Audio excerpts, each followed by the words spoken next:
ഏവർക്കും നമസ്കാരം. യോധ അക്കാഡമിയുടെ മറ്റൊരു ട്യൂട്ടോറിയൽ വീഡിയോയിലേക്ക് എല്ലാവർക്കും സ്വാഗതം. കുറച്ചു കാലമായി വീഡിയോസ് ഒന്നും അപ്ലോഡ് ചെയ്യുന്നില്ല. സമയക്കുറവ് തന്നെയാണ് പ്രധാന കാരണം.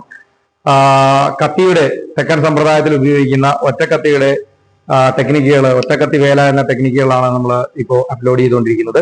ഇന്ന് നമുക്ക് ഒറ്റക്കത്തിയിലെ മറ്റൊരു ടെക്നിക്ക് നോക്കാം. ഒരു അടിക്കുത്തിനുള്ള വളരെ യൂസ്ഫുൾ ആയി നമുക്ക് ചെയ്യാൻ പറ്റുന്ന ഒരു ടെക്നിക്ക് നമുക്ക് നോക്കാം. എങ്ങനെയാണ് അത് ചെയ്യുന്നത് നോക്കാം.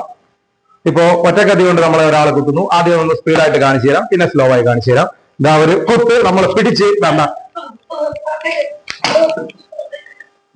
കത്തി നമുക്ക് പിടിക്കുന്ന മെത്തേഡിൽ ഉള്ള ഒരു ചെറിയ കാര്യമാണ് നമ്മൾ ഉപയോഗിക്കുന്നത്. അടുത്ത ആൾ വരിക.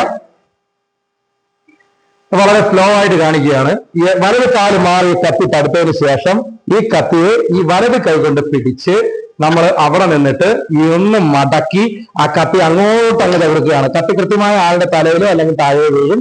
ഈ കാലിന് ചവിട്ട് ശ്രദ്ധിക്കുക. ഈ ചവിട്ടുള്ളത് കൊണ്ട് തന്നെ ഇയാൾ എണീറ്റ് പോകാനായിട്ട് സാധിക്കുകയില്ല. ഒന്നുകൂടെ കാണിച്ചു തരാം. കത്തി വാങ്ങുക, വീണ്ടും കുത്തുന്നു. വളരെയേറെ തടുത്ത് വലത് കൈ കൊണ്ട് പിടിച്ചതിന് ശേഷം കൈ മലർത്തുക. മലർത്തി ഇടത് കാല് മുന്നിലേക്ക് വന്ന് ഈ കത്തിയെ ശകലം മുന്നിലേക്ക് ഇങ്ങനെ മടർത്തി കൊടുത്താൽ കണ്ടോ, ഇങ്ങനെ മടന്ന് കത്തി ഉറപ്പായും പുറകേക്ക് പോവുക. ആളിന് പുറത്തേക്ക് പോകാൻ കഴിയാത്ത രീതിയിലാകും. ഇനി ഈ കയ്യെ തന്നെ കയറ്റി ഇവിടെ നിന്ന് ലോക്ക് ചെയ്തതിന് ശേഷം തലമുടിയെ പിടിച്ച് ഉയർത്തി കഴിഞ്ഞാൽ പൂട്ട് വളരെ ശക്തിയായിട്ട് കടുക്കും. നല്ല ഒരു സെൽഫ് ഡിഫെൻസ് ടെക്നിക്കാണ്. കത്തിയിലെ വേലകൾ ഉപയോഗിക്കുന്ന ഒരു ടെക്നിക്കാണ്. നിങ്ങൾക്ക് ഇഷ്ടമായെങ്കിൽ സപ്പോർട്ട് ചെയ്യുക. Thank you.